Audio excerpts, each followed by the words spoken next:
Kaveinga Lisati, au he te mawhine mai tuvalu, au ne whanau ka ne tupuake New Zealand, au e ngā loe te Vaka Interactiv, whiawhia au o whakatahi mō koutou te taimi tēnei. Good afternoon, my name is Kaveinga Lisati. I am so humbled to be here, and as you know, I'm Chief Operations Officer and co-founder of Vaka Interactiv.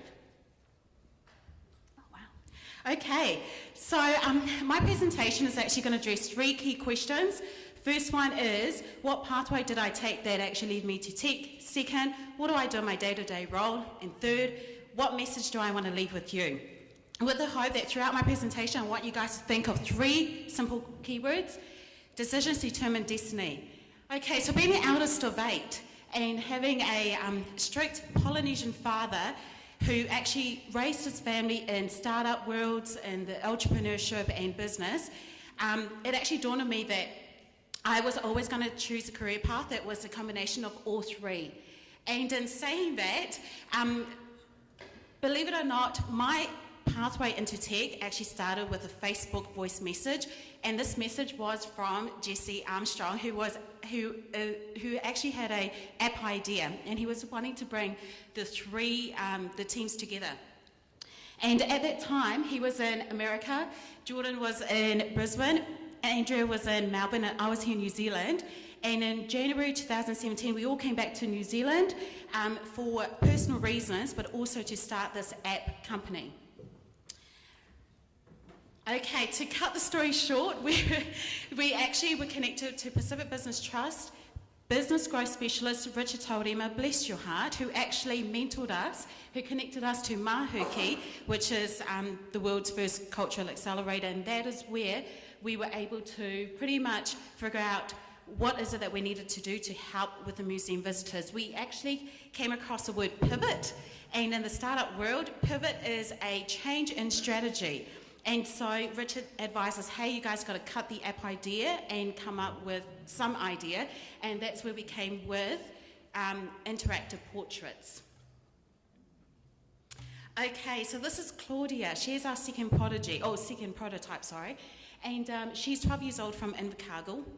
And our interactive portraits is to help visitors understand the culture from the culture's perspective by having a 2-way engagement. So as a visitor, you can actually talk to Claudia, and Claudia is able to share stories from her tupuna as well. So we use a bit of facial recognition, voice recognition, seamless A/B transitioning, and constrained multilinear scripting. Honestly, these are actually very simple technology just put together. And saying that we are working into AI eventually. Yeah. Cool.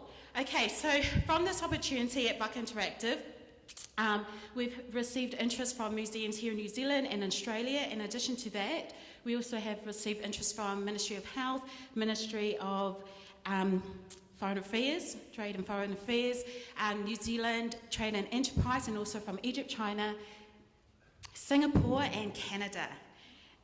Okay, so this leads me to my second question is, what exactly does Kaveinga actually do in her day-to-day role? I kid you not, being in the startup world with 3 other co-founders, my work actually crosses over with them. So what I've actually done is I've just written on a piece of paper what my job entails. So I do a bit of emailing and phone calling, a lot of it. I work on documentation, systemizing process, planning and strategizing, implementing Scrum and Agile methodologies in our team meetings. I have yet to work on that. Attending board meetings, meeting with new and existing clients, building relationships with new and key stakeholders. Now, because I live in Auckland and they live in Wellington, we do a lot of Skyping and Zooming with co-founders. We're always planning. I'm also liaising with the pilot testing with Maritime at the moment. I also work on grant applications. I find and interview and recruit software developers and animators to help with our prototype. We also attend Pacific and Māori Tech, design, expo, summits and events, showcasing our work. Every day for at least an hour, my co-founders and I dedicate at least an hour to upskilling, because there's so much in our role that we still have yet to learn from. So that's our amazing team. And honestly, this journey would have not been possible without our co-founders. So we've got Jesse Armstrong, who is our CEO, Andrea Ford, who is Samoan, she is our Chief Creative.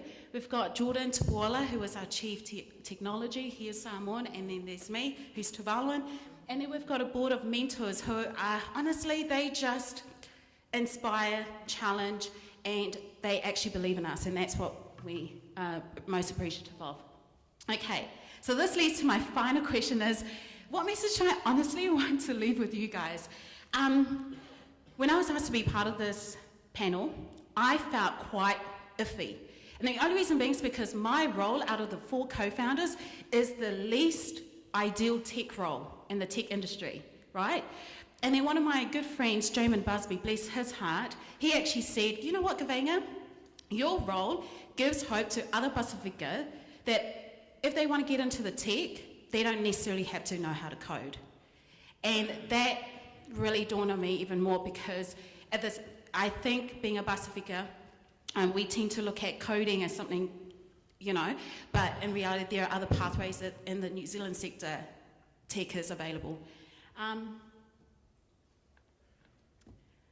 Okay, Jen, okay, I love this woman. I hope to meet her one day. But right at the end, she says, if we do not, we run the risk of fulfilling every prediction that has already been cast about us being Pasifika.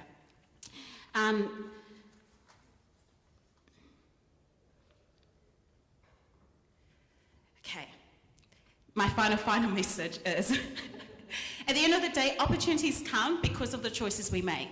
Decisions determine destiny. So as being Pasifika, being a minority in the tech space is still running, it is still happening, and we need more of our young Pasifika to join that wagon.